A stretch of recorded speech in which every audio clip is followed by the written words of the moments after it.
ABP আনন্দ, এগিয়ে থাকে, এগিয়ে রাখে। এই মুহূর্তে আমরা এনআরএস মেডিকেল কলেজের কমিউনিটি মেডিসিন ডিপার্টমেন্টে যেখানে ড্রাই রান হচ্ছে সেইখানে রয়েছি এবং তোমাকে দেখাবো ঠিক আমার পেছন দিকে যে সেন্টারটা যেটা দেখা যাচ্ছে সেখানে এই ড্রাই রানটা চলছে এবং সেই ড্রাই রানটার প্রক্রিয়াটার এই গেট দিয়ে যারা স্বেচ্ছাসেবক তারা ঢুকবেন এবং ঢোকার পর তাদেরকে ঠিক এই গেটের ঢোকার ডান দিকে সেখানে হচ্ছে তার ওয়েটিং রুমে নিয়ে যাওয়ার পর তারপরে নিয়ে যাওয়া হচ্ছে ভ্যাকসিনেশন রুমে এবং সেই ভ্যাকসিনেশন রুমের পর থেকে তাকে নিয়ে যাওয়া হবে অবজারভেশন রুমে এবং এই যে পুরো প্রক্রিয়া প্রথমেই ঢোকার পর এই যে সামনে যে কাউন্টার রয়েছে সেখানে যে নথিভুক্ত ব্যক্তি আছে তাকে যাচাই করা হচ্ছে, বিভিন্ন কাগজপত্র তার মেসেজ দেখা হচ্ছে এবং ধাপে ধাপে নিয়ে যাওয়া হচ্ছে। কটা ধাপ আছে? প্রথম ধাপ হচ্ছে যেখানে আমাদের এখানে স্বাস্থ্যকর্মীরা বসে আছেন এনআরএস মেডিকেল কলেজের, সেখানে প্রথমে তাদের নাম এবং মেসেজ যাচাই করা হচ্ছে। একজন এসছেন স্বেচ্ছাসেবক, দেখাচ্ছেন মোবাইলে, দেখাই যাচ্ছে আমাদের ক্যামেরায় যে মোবাইলে যে মেসেজ সেই মেসেজটা মেলানো হলো, নাম ঠিক আছে কিনা সেটা দেখা হলো। তারপর তাকে নিয়ে যাওয়া হবে ঠিক ডান দিকে, এই সোজা ডান দিকে গিয়ে প্রথমে তার ওয়েটিং রুম আছে, সেই ওয়েটিং রুমে যাওয়ার পর সেই ওয়েটিং রুমে তাকে বসানো হবে। ওয়েটিং রুমে বসানোর পর সেখানে চিকিৎসকরা কথাবার্তা বলবেন, যাচাই করবেন এবং তারপরে তাকে নিয়ে যাওয়া হবে আরও ভেতরে ভ্যাকসিনেশন রুম। সেই ভ্যাকসিনেশন রুমে যাওয়ার পর তাকে যে ভ্যাকসিনটা দেওয়া হবে সেই ভ্যাকসিনটা যেটা আছে সেইটা হচ্ছে এই যে নির্দিষ্ট একটি অ্যাম্পিউল, এই রকম একটা অ্যাম্পিউল থেকে একটা প্লেসেবল লিকুইড নিয়ে তাকে ভ্যাকসিনেট করা হবে। যদিও এটা একটা মক ভ্যাকসিনেশন, অর্থাৎ আসল ভ্যাকসিন বা আসল টিকা দেওয়া হচ্ছে না এবং যাদেরকে দেওয়া হচ্ছে তাদের যে প্লেসেবল লিকুইডটা দেওয়া হচ্ছে সেটা ক্ষতিকারক নয় বলেই চিকিৎসকরা মনে করছেন। তবে আদর্শ বিধি মেনে তাদেরকে ওয়েট করানো হচ্ছে ওয়েটিং রুমে। 30 মিনিট তারা ওয়েট করবেন। 30 মিনিট ওয়েট করার পর যদি কোনো পার্শ্ব প্রতিক্রিয়া না থাকে তাদেরকে যেতে দেওয়া হচ্ছে।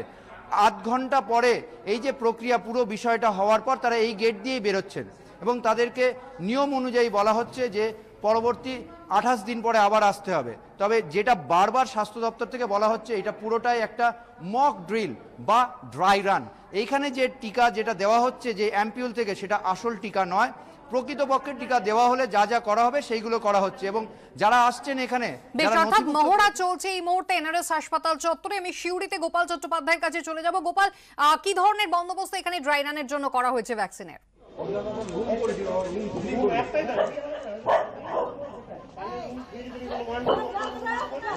দেখো, তোমাকে আমি দেখাবো যে এটা একটা সিউড়ি 1 নম্বর ব্লকের একটা স্বাস্থ্যকেন্দ্র। এখানে এই যে যারা স্বাস্থ্যকর্মীরা রয়েছেন তাদের জন্য চক দিয়ে বড় বড় করে একটা মার্কিং করে দেওয়া হয়েছে। এই মার্কিংগুলিতে তারা দাঁড়াবেন এবং এখান থেকে যারা ভ্যাকসিন নিতে আসবেন তারা এভাবে চলে এসে এখানে একটা রুম আছে, ওয়েটিং রুম। সেই ওয়েটিং রুমে তারা কিন্তু বসবেন। সেখান থেকে তাদেরকে কিন্তু নিয়ে আসা হবে একদম ঠিক এর পাশে আমি দেখাবো যেখানে ভ্যাকসিন দেওয়া হবে সেই রুমে নিয়ে আসা হবে। এখান থেকে যেখানে ভ্যাকসিন দেওয়া হচ্ছে সেই রুমে নিয়ে যাবো আমি। সেই রুমে কিন্তু গিয়ে দেখাবো যেখানে ভ্যাকসিন দেওয়া হবে এটা একটা সেই রুম। এখানে ভিতরেই কিন্তু ভ্যাকসিনটা দেওয়া হবে। এই রুমের ভিতরে এখানে এসে ভ্যাকসিন নেবেন, যারা স্বাস্থ্যকর্মীরা রয়েছেন তারা ভ্যাকসিন নেবেন। এখানে ভ্যাকসিন দেওয়া হবে এই যে রুমটাতে। কিভাবে ভ্যাকসিনটা দেওয়া হবে যদি একটু বলেন। ভ্যাকসিন আইএম দেবো। হ্যাঁ, ভ্যাকসিন দেওয়া হবে, 2টো ডোজ হবে। একটা ডোজ দেওয়ার ঠিক হচ্ছে মোবাইলে অ্যাপ চলে যাবে। নেক্সট আবার ডেজ কখন হবে, কোন জায়গাতে নেবে সে বেনিফিশিয়ারি, সেটা পরবর্তী ক্ষেত্রে আবার বলে দেওয়া হবে অটোমেটিক। আমরা বা আসারা বলে দেবো। হ্যাঁ, নেক্সট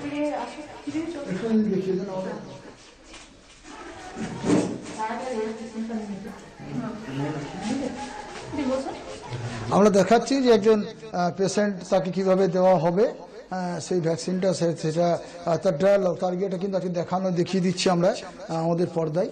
সেখানে দেখানো হবে যে কিভাবে তাকে ভ্যাকসিন দেওয়া হবে। ঠিক আছে, এখানে আপনি এই পেশেন্ট এসে এখানে বসবে এবং তাকে ভ্যাকসিনের যে মহড়া সেটাই করা হচ্ছে। এই মুহূর্তে আমরা উত্তরবঙ্গে চলে যাব। কোচবিহারের শুভেন্দু ভট্টাচার্য আমাদের সঙ্গে রয়েছেন। শুভেন্দু, কি ধরনের প্রস্তুতি, কি ধরনের সতর্কতা অবলম্বন করা হচ্ছে এই ভ্যাকসিনের ড্রাই রানের সময়?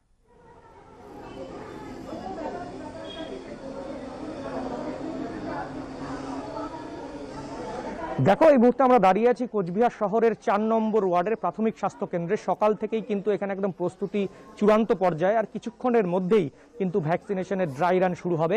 আমরা দেখতে পাচ্ছি এই প্রাথমিক স্বাস্থ্য কেন্দ্রের বিষয় ইতিমধ্যেই কিন্তু অনেক স্বেচ্ছাসেবক এসে উপস্থিত হয়েছেন এবং সেখান থেকে তারা ওয়েটিং রুমে তারা ওয়েট করবেন। তারপরে ভ্যাকসিনেশন রুম, যেখানে তাদের ভ্যাকসিন দেওয়া হবে, এবং তারপরে রয়েছে অবজারভেশন রুম।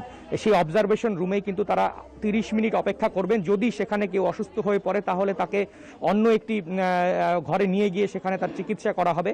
সব মিলিয়ে কিন্তু সকাল থেকেই একদম প্রস্তুতি জোর কদমে। স্বাস্থ্য দপ্তরের আধিকারিকরা ইতিমধ্যেই এখানে এসে পৌঁছেছেন এবং অনেক স্বেচ্ছাসেবকও এসে পৌঁছেছেন। কোচবিহার জেলায় 3টি কেন্দ্রে এই ড্রাই রান হচ্ছে। সব মিলিয়ে 25 জন করে 75 জনকে আজকে কিন্তু এই ভ্যাকসিনেশন যে ড্রাই রান সে অংশগ্রহণ করবেন স্বেচ্ছাসেবকরা।